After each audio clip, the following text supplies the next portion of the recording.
Welcome to Becoming Parents podcast. I'm your host, Jen Taylor Campbell. I'm a birth and bereavement doula, as well as an adoption and surrogacy doula. Doula means woman who serves. And although I love happy births, adoptions, and surrogacy, the pro bono part of my business is in bereavement. I'm here to help you. I'm also mom of 18, yes, 18 children, with over 30 years experience in the trenches as a mom myself. We have a huge blended family, and I've also experienced the loss of our adult son. Remember, give a shout out to those brave enough to share their stories on how they have become parents. Let's dive in. Welcome to Becoming Parents. Today I am with Aaron Gore. Aaron, I'm excited to have you on. How are you doing?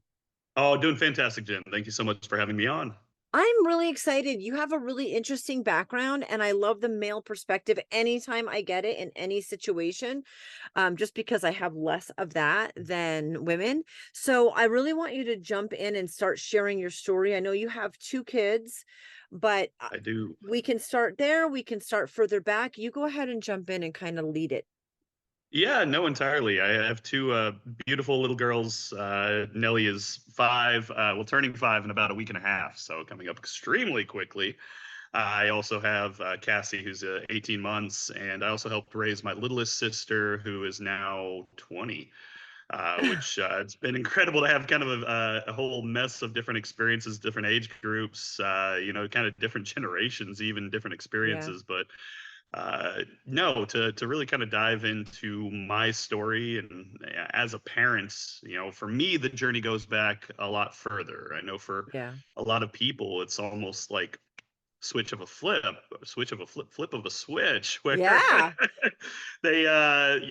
all of a sudden you go from being not a parent to a parent almost overnight. For me, Yeah. I was fortunate enough growing up. My dad is in the military. I actually come from a big military family. My sister and her husband are both military. My brother's military. Both my granddads are military, and my dad served as well. It's meant moving around quite a bit. I think I'm on my 17th address in 35 years now. So in all over the world. And, in a lot of ways, that's a beautiful thing. It taught me to appreciate, exploring different backgrounds, exploring all that the world really has to offer. But it also led me to really appreciate the value that some stability can have for children. Not, metastasis, not them being frozen in place, but, being able to provide them with that sense of a home base and that sense of foundation that I didn't necessarily always have growing up. But by the same token, my parents also did foster care, pretty significant Yeah. portion of my childhood.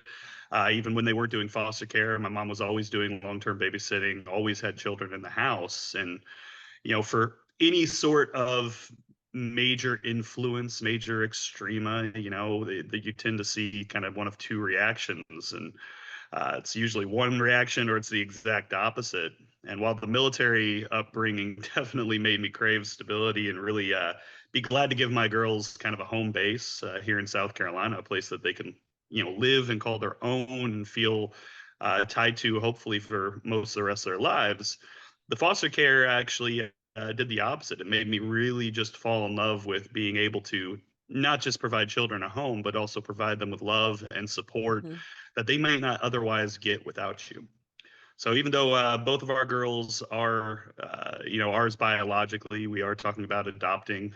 That's in our cards for the future. My sister, who I helped raise, she's adopted, and that's no different than any other part of the family because it's all the same amount of love to give. It's all the same amount of stability and foundation. And at the end of the day, I've really kind of tried to do my best to make sure that every day is committed a little more to just making sure that their life is a little bit better than the one that I had growing up. And I had a wonderful childhood, but just make it a little bit better for them. And I hope my grandkids are a little bit better still, and so on and so forth, because that's kind of the point of all this. I love that so what's the age difference between you and your sister? About 16 years. Oh, so like you were a teenager. Yeah. Wait, how old was she when she came into your house? That's a little She different. came into our house and she was about 8 months old. Oh, a And without diving baby. Okay. into too much to Right. her to her background and the reasons for it, yeah, she came from a pretty bad situation. We Yeah. only had her for about 2 or 3 months, and she went back into her biological parents' home. She found her way back to us less than a month later. Yeah. We've Had her ever since. We adopted her, not well, started the process of adopting her not too long after that. And, that's never an easy process, particularly when the biological parents are still out there and alive. That doesn't necessarily mean that they care and are supportive and are what that child needs. Um, but it was not an easy process. It was extremely difficult on my parents. I know how much time and energy and sacrifice they put into being able to bring her into our family on a permanent basis. But Yeah. it's been the best thing for her. I'd like to think, and it's certainly been one of the best things I think for us. So, she really made our family complete in a way that, especially with that big age gap, we didn't even realize we were missing. Isn't that awesome? It's because I have 15 years in foster care and 10, almost 8 of my kids came from there. Um, there's this feeling, I think, on the foster parents, like I'm doing this great thing for these kids, and you are, Mhm. but these kids, even as babies, still go through abandonment. They still lost everything that they Yeah. had, and it's not what they want, and it's not ideal ever. It's a great option when there is no other option, but it's not like this just this warm fuzzy, aren't I doing such a great job? Shouldn't this child be grateful Yeah. situation? It's not like that at all. Um, Not at all. And that's been one of the things that I completely agree, because I've seen people who try doing foster care and they don't realize how hard it's going to be. But that's yeah, kind of the point. right. These are kids who have nothing else. And of course they're going to be facing trauma. Of course they're going to be facing challenges that are unfamiliar and uncomfortable for you as a foster parent. So it's Yeah, not something you're doing to enrich your own life. It's a sacrifice that you're making to enrich this child's. And you can get a lot out of it. It can be extremely rewarding, but it can also be extremely challenging and yeah, difficult. And seeing my parents did that, like I said, for a decent chunk of my childhood. And, most of the kids that they only had for a couple of months, but being yep. able to provide them with that stability until hopefully the parents are able to get themselves off the ground, or a long term or permanent family is able to enter the picture, that's always important. And It several of the kids is. that they did foster did find adoptive parents, who, at this point, they're just part of the family. And that's the most important thing. It is, and I love that you said that. And growing, it's interesting that you were military, like generationally military. So in a military family, foster care is more challenging because of the moving. Um, I don't know if, like in the Air Force, we called them TDYs. Like basically, your dad would have been gone on trips. It's just not a 9 to 5 schedule where you live in the same place all the time. So, can you talk about? I love that your parents had this heart to do this and they did this foster care and they did an adoption. And it's always interesting when you do foster care for years, but there's that one that Yep. you end up right? Like, I did foster care for time, like, I took in and Yeah. kept a lot of kids, but there were a lot more, there were so many I said no to, and then so many that just passed through, and I don't think Mm-hmm. people realize that, but then there's that one that for whatever reason, she belonged to your family. I want you to talk a little bit though, about, yes, your parents could have that passion and drive and love, and that's amazing, but how did that work in a military family? It's challenging, and it's one of the chief reasons why most of the children that we had were relatively short term placements, which is Okay. also a beautiful thing. We also were fortunate enough to see quite a few of them. The parents are just going through a really rough time in their lives, and they were able to get themselves straightened out, and they were able to get their kids back in the long term, and that's always the goal. That's what you Yeah. want to happen. It's just not as common as I think any of us would wish. But in the military, it is challenging. Yeah, 100%. So in the Navy, tours of duty, you typically somewhere Okay. between 2 and 4 years. Our average was about, somewhere in that 2 to 3 range. But yeah, it meant a lot more short term. The good news is in the military, when you walk into these new duty stations, typically, there's a sense of stability because it's all military, and there is a very distinct military culture, even among the Yes. kids. I still say if I need to use the restroom, then I'm gonna go hit the head. Like it's, just some of the things that get drilled into you just being raised around it. And I spent a decent part of my childhood going to DoD schools as well. That's Department of Defense for anybody who's not from a military background, run by the bases. That helps a lot with being able to step in those scenarios, and at least you're not the new kid everywhere, because everybody's the Yeah. new kid. And honestly, the hardest time I ever had in school was when we moved to the last duty station before I was out of school, which was we moved there when I was in 10th grade. And at that point, I went from largely DoD schools to a civilian school, and one that only had a small military population. And that was where I really noticed the difference, because all of a sudden it went from everybody's new to not only am I new, but now these kids are old enough that they've been friends since kindergarten. Yeah. And that's a huge difference from anything I think most people experience in their lives, as being not only the new kid, but the new kid at that late juncture. And that wound up being difficult and challenging, and it's something I'm hoping for my kids, for my girls, I'm able to avoid. I mean, I know life will take you where you need to go. You're always going to face challenges, and sometimes as adults you got opportunities that you need for yourself, or even for your family, even for their long-term success. But I'm hoping to at least be able to make those moves intentional and make it with them in mind, rather than the nature of the military, where it's really out of your control. And a lot of times you even have very limited influence on where you're going to next. There's pros and cons to every single situation. I did a 4-year stint as a military dependent, and I loved the military. I thought it was great. Lived 3 places in 4 years, that Hmm. whole thing. Didn't love the places that I moved to, but I wouldn't have known that. I would have never Yeah. gone there. I wouldn't have even explored that option. So I really loved it, but definitely, and I only did 4 years, so I wasn't raising my kids in that environment. Hmm. I can see the DoD schools are actually great because of Hmm. that stability. You were 16-ish, 16 to 17 when your sister came in, and I know that there'd been other foster care, but you're the only biological child that your parents had? No, there's three of us. Okay. It was a very full house. No, that's great. That's Yeah, at great. one point we had five of us in a house that was only 600 square feet. So, Yep. it's, You make yeah, it we work. got squeezed in there a few times. Yeah. You guys, as far as like the biological kids that never left, Mhm. with foster kids coming through, and all that time doing foster care with only one adoption, that means kids were coming in and out. You probably got used to that, and also, I'm guessing, had a system of how you helped your parents, especially when your dad wasn't around. Yeah, so when we were I won't lie and say that we were the most dutiful children on earth. We certainly weren't, and honestly, we could have been so much more helpful to even reach the bare minimum. Where it really became noticeable was when my dad was stationed over in Afghanistan.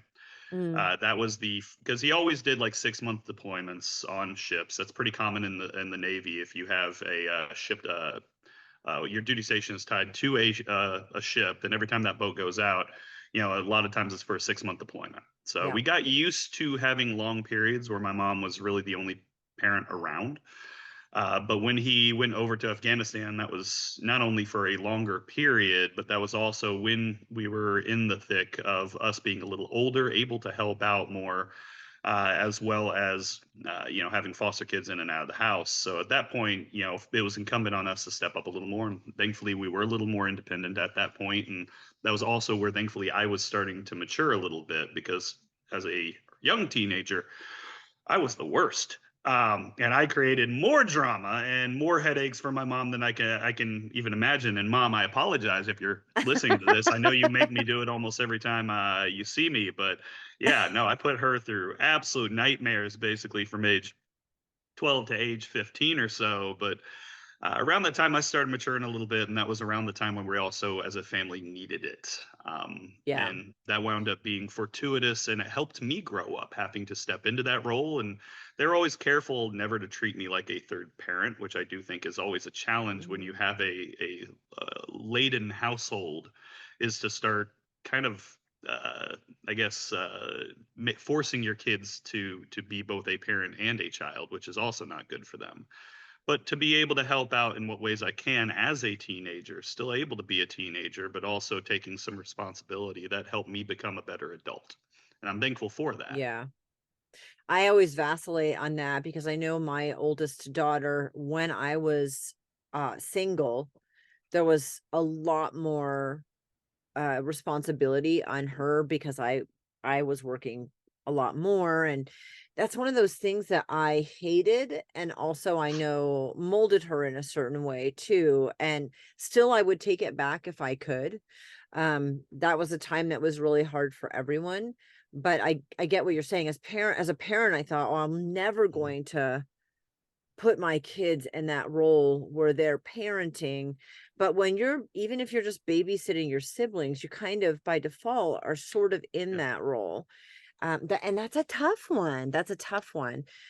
It's hard, and I think that's one of the key things that it you always go into parenting with the ideal of what you'd like to accomplish, but Yeah. you also have to keep in mind that we're all human, Right, right. and we're all going to have not just fall downs. Sometimes we just bring it down to mistakes, but a lot of times we find ourselves in situations where you're in survival mode. Like I have a very Right. challenging job. I work about 50 to 60 hours a week. My wife is the Yes. same. She has a similarly challenging long hours job, and that juggle of being able to pay all the time and attention to our girls that we know we need to, while still getting everything done that we need to, as well as I work on some charitable projects on the side. That is always a juggle, and that's always a challenge, and it always stretches you as thin as you can get. And sometimes just plopping them in front of the TV, that's what you have to do. It might not be what you want to do, but it's what you have to do. And to be able to forgive yourself for that and to use that as an opportunity to put yourself in better situations for the future, I think is a lot better than just self-flagellating and being hard on yourself, because that's not helping your kid either. Yeah, I'm flying out to Florida today for a conference for a couple of days. I actually do quite a bit of travel, and that's always a challenge. But I also always call them every day that I'm away. I do my best to get my wife as set up as she can be while she's here with them solo. And Yeah. the most important thing is that kids feel loved. Kids are resilient. They pick up on vibes a lot more than they pick up on details. And if you can do your best to be there for them when they need it, and make sure that they know you'll always be there for them when they need it. That's really, at least for me, the goal. Yeah, I love that. And I think it's totally possible to balance, again, as a parent, that's a hard one when you're providing for your kids financially and in every way. And you do that by working, but you work a lot. So you're not there for them Yeah. as much, just physically in time. That's one of those, like, you have to figure out the balance. When you have a spouse that works with you and you can play off of each other, just like your mom, she obviously had a desire to do foster care and knew your dad wasn't Mhm, going to be around.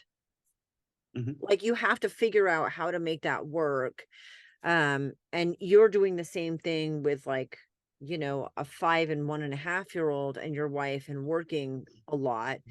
And there's no answer. There's no magic wand. There's no, if you don't do it this way, you're doing a terrible job. I know you work mhm, like between 50 and 60 hours a week. And so mhm. you have to really, I think, make your time count and structure your time in a way that supports your family, like you were saying.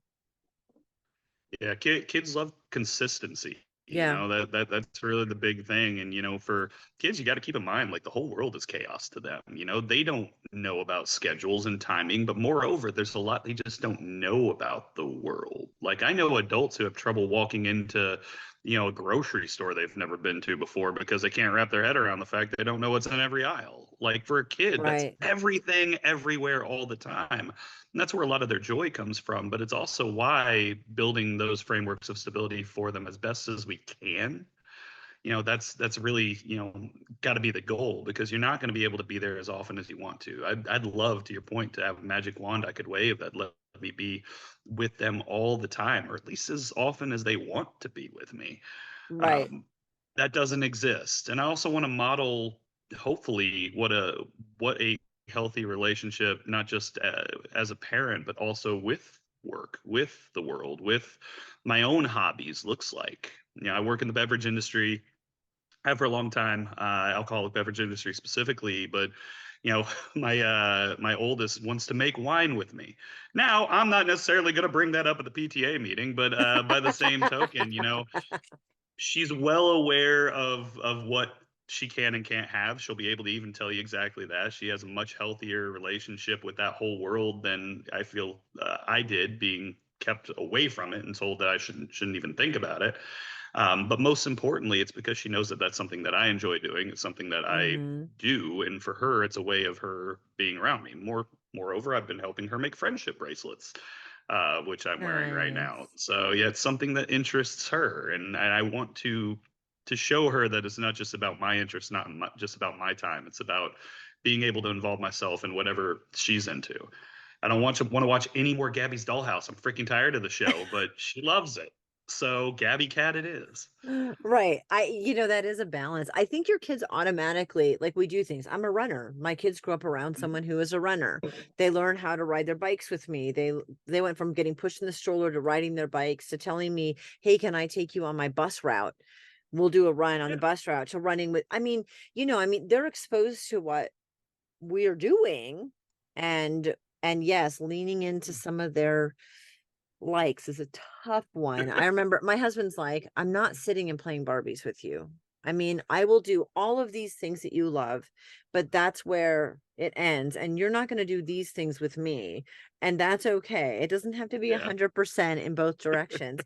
I love that you said earlier, and I kind of want to bring this up again, that your family doing foster care really made you have a desire to have kids, give them this amazing life, to, even though you had a great childhood, to look at the things that were challenging for you, which was moving all of the time. You wanted to give them more stability. So you saw that as something like, I had this great childhood and I want to do this differently, which I think is a great thing for all of us to do. Bad or good, it doesn't matter what our childhood was. It gives us Mhm. kind of a direction of where we want to go. So the foster care actually made you want to parent more. The military and that structure made you realize you really wanted to make some changes in how you parent. So how has that gone with you? I'm sure, like, your wife's included in this as well. It's not like, I love when my kids, especially the teenage girls, Yeah. are like, "I want 3 kids and I'm gonna name them this." And I'm like, "Okay, good luck with that, because there's another Yep. person This is a involved in that." partnership Okay. involved. You know, and this is what my house is gonna look like, and girls do it much more than boys do, but I'm like, "That's totally unrealistic," but you don't tell them that. You, though, had a really good idea on how you Mhm. wanted to do things, like what encouraged you and what you wanted to change. Mhm. So you met your wife and decided to have kids at some point, Yep. or got pregnant anyway, even though you didn't decide. Yep. Talk to me about that process, because I moved a Mhm. lot growing up also, and I wanted that, and Mhm. that ended up not being what happened in my life. That did not Yeah. work out for me, but I was okay with that. So take me through that. Yeah, so I mean, if there's one constant in life, is that change is a constant. No matter how, Mhm. no matter what kind of plans you make for yourself, the source of unhappiness is the difference between expectation and reality. So Yeah. the more you can make yourself prepared for whatever may come, and accepting that and finding joy in it, I always think that's just a good lesson for life in general. But my wife was actually the opposite. We were kind of the opposite of the stereotypical relationship Okay. where I wanted kids, kids, kids, kids, kids, and she actually wasn't sure she wanted any at all. Oh, So wow. she had actually never held a baby until our first daughter was born. So that was the first baby she had ever held. She had never changed a diaper, any of that. Wow. Okay. Um, so yeah, we were very, very much on paper, kind of the exact opposite of what most people expect out of the stereotypical relationship. But Yeah. you know, over time, the important thing was we we cared about each other, and we've always tried to make a point of being able to talk out some of these major life things that are important to us. Because the one thing that never works is to just hope that it'll change in a vacuum. You have to have those conversations. And I knew what was important to me. She was figuring out was what was important to her. If we had reached the point where it was clear to her that even in the long term she didn't want kids, then that's one of those very, very impersonal, very, very important decisions that everybody needs to be able to make for their own life and their own satisfaction. And truthfully, no matter how much we cared about each other, in our particular case, it probably would not have worked out between Yeah. us because it was so important to me. And if it had been so important to her not to, then, we both would have been happier with someone else or in a different situation. Right. Wound up not being the case, just kind of her own accord with time. And most importantly, with just being around our nieces and nephews, she started to really want kids. So at that point, it was more an aspect of me just waiting for her to be ready. So Right. when that time came, I tried to be as supportive as I could be, just being there and not trying to put the pressure on to make it happen tomorrow, because that's also not what I needed. What I needed for my life and my happiness was to be a father one day. What I did not need was for it to be tomorrow. So we got there, Yeah. and now we have two beautiful girls. We actually plan on having one and adopting one. She was actually the one who pushed to have the second, biologically, because she wanted to give pregnancy another try. Boy, she regretted that. First pregnancy was literally about as easy as a pregnancy ever is. Not that it's ever easy. Second one was rough. So yeah, she'll tell everybody we are so happy for Cassie. She is not happy she decided to do pregnancy again, but she gave it a try, and that was the most important thing. Was she wanted to try that experience again. I'm glad I was able to support her on that. So went from have one, adopt one to now we're planning on. Well, we've had two, still planning on adopting one. So Yeah. it's always a challenge though, and it's always a negotiation. It's always about some level of compromise. And if there's one thing I've learned is that compromise has to be a two-way street. You can't be the only one compromising all the time. That's not compromising. That's being pushed around. But by the same token, if you're not willing to move on anything in a relationship, then you don't want a relationship. You want Hmm. an employee, and that's a very different sort of relation between you and your partner, and that's never going to work in the long term. I agree. And I think, moving in with somebody, when you date somebody and move in with them, huge change, nothing like having a child. And that's something that, as you don't know how you have ideas on how you'll parent or what it will be Mhm. like, but until you do it, you really don't know. And yeah, I have a friend who became single, has never had kids, and having kids was really important. And that whole watching her navigate dating and when do you bring this up? Because honestly, if she was dating a man that was not interested, she was not interested either. Mhm. Like, Yeah. you have to have some tough conversations early on in situations, because that's a real big deal Mhm. breaker. I'm glad that you worked through that. I'm not glad that the second it was so great that she wanted that second pregnancy, right? After all these Oh yeah. conversations. So sad that it was so hard. Your parents, so your family, what's been the hardest dynamic between your upbringing, doing the foster care, getting married, and having your own kids, and want to do foster care yourself?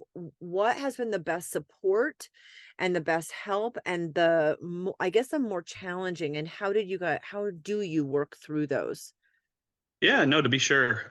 So we live in the vicinity of Charlotte, North Carolina, and Charlotte, less than half the cities even from the Carolinas, much less Charlotte proper. Everyone is from somewhere else, and that's behind a lot of the reasons I love the city. It's a very optimistic city. Everybody's here because they want to be, but it also means that support systems are few and far between, because most people are a million miles away from their family, their childhoods, the exact same sort of foundations that I'm hoping to be able to give to my girls. But one of the best advantages we've had has actually been having my in-laws move down here to help out with the girls. They're both retired. That gives them an enormous amount of freedom. It's made daycare a lot easier. And we did transition our 5-year-old into preschool. We wanted her to get that socialization, but you know, it still means that she gets family in her life one day a week. And for the littlest one, it makes that transition so much easier without her having to be in a class with 15 other small toddlers, and not necessarily getting the kind of attention that I'd like for her to have. One of the biggest challenges though is with my family, with them being so far away. So, we're obviously Mm, on the East Coast. My parents are in mm, Washington State. They've continued to mm. move quite a bit, and they're probably settled permanently now. They're now retired. But, my brother was in Washington State. I'm in the Carolinas, and my sister was in Los Angeles. So, Wow. we almost literally couldn't be any further from each other than we were. And for a while, my parents were even in Colorado, because in their mind, they were as equidistant as possible from all of us, which made them equally far from all of us. So we basically trapped them in a room and said, pick one, move near one of us. Right. Um, it's been a wonderful thing for my brother. He's got a little girl at home. He's a single dad, and that's been a huge help for him to have them nearby. But it's challenging for us because it means I only get to see them, and my girls only get to see their grandparents, maybe once a year if we're all lucky, which is obviously a challenge, and that obviously makes being able to have my family, which is scattered quite literally all over the world at this point. I've got a cousin in Laos of all places. Being able to keep them collectively in our girls' lives has been challenging at best and impossible at worst. So you lose out on some of that, but at the same time, we try to get them as much freedom as possible, and it does give us a good excuse to travel. Because even though I want them to have a place that they can call home, I do think travel makes people better. I do think it helps provide so much more perspective, especially when people are young and they're still, building their opinions about what the world is and can and should be, and what people are and can and should be. So we do still try to get them out and get them traveling quite a bit. They've done multiple, even the 18-month-old's done multiple cross-continent trips, and we're looking at possibly doing Europe next year. So, just trying to get them out and get them experiencing new things, even if Yeah. they always have something familiar as a touch point at home. I love that. I know that I mean, that was a hard one for me. We moved to be closer, and I'm so grateful we did because it was 19 years ago and I felt like our kids were growing up and didn't know their family. And it was, like a Yeah, 7-hour drive to one, 12-hour to other family, 13-hour to other yeah, family. But before we were like you said, like an airplane, a long yep, airplane ride away, right? And so we definitely made it a point to move sort of close and be able to go a couple times a year. My kids would have grown up not knowing anyone in their family had we not done that. And that's yeah. such a tough thing to navigate. It's so tough to navigate. I'm glad you did that. Tell me, as far as dads, I'd like to end. I mean, this has all been super positive, so there's no like end on a positive note because this is I've been crying. And I love how positive this has been. As a dad of little kids who works a lot, what's some advice, or I hate putting people on the spot, but what's some advice you could give other dads or even moms to support their husbands that makes this more successful parenting Yeah, their kids? yeah, no, always a challenging question to answer, and I always try to do my best to be careful to not give prescriptive parenting advice, because Right. no two sets of partners, no individual parents, no child is exactly the same, and what works for me and my kids and me and my wife wouldn't necessarily work for other people. But the single biggest thing that I've always come back to is just ask yourself when you're trying to make these decisions, just keep your kids centered.